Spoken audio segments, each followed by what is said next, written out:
everyone! Kumusta na po tayong lahat? Isa ka ba sa napapaisip at nagtatanong kung ano na nga ba o paano na ang mga plano na ating naumpisahan? Kung bago ka pa lang sa aking munting channel, gusto ko lamang po kayong i-welcome at sana ma-like and share and subscribe nyo na rin ang aking munting channel.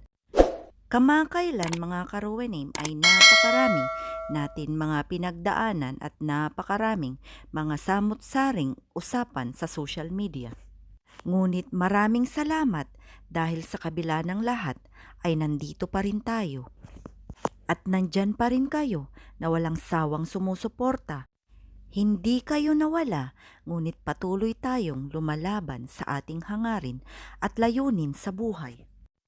Oo, alam ko na isa ka sa nagtatanong at nag-aantay ng mga kasagutan patungkol sa ating napakagandang layunin. Ang masasabi ko lang, sana ay hindi tayo mawalan ng pag-asa, manatili po tayong positibo sa buhay, anuman po ang ating napagdaanan o pagdadaanan pa. Naway hindi ito hadlang upang sa ganon ay hindi tayo magpatuloy sa buhay. Sana anuman ang pangarap na ating naumpisahan ay mangyayari ito in God's perfect time, mga karuwenim.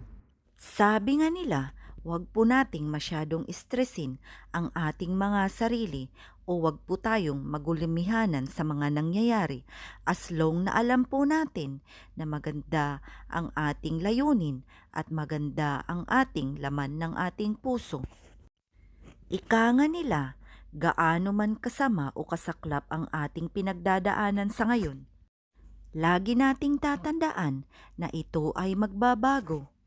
Ang mahalaga ay mananatili tayo at hinding-hindi natin babaguhin ang ating personalidad sa social media. Sana kung sino tayo noon, magmula nung tayo ay nasa social media, ay ganun pa rin tayo hanggang sa dulo upang sa ganun ang mga nagmamahal sa atin ay mananatili pa rin sa atin. Minsan, may mga tao na hindi nakikita ang maganda mong layunin sa buhay o hindi man lang ma-appreciate ang iyong ginawa, ngunit nire-reject lahat nila ang mga kabutihan na ginagawa mo sa kapwa mo tao.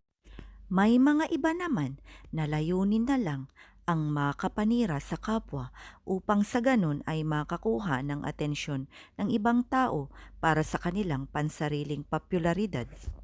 Ngunit para sa akin, sana ay piliin pa rin natin kung ano o sino tayo noong mga panahon na nag-uumpisa tayo sa social media. Maraming salamat and God bless us all.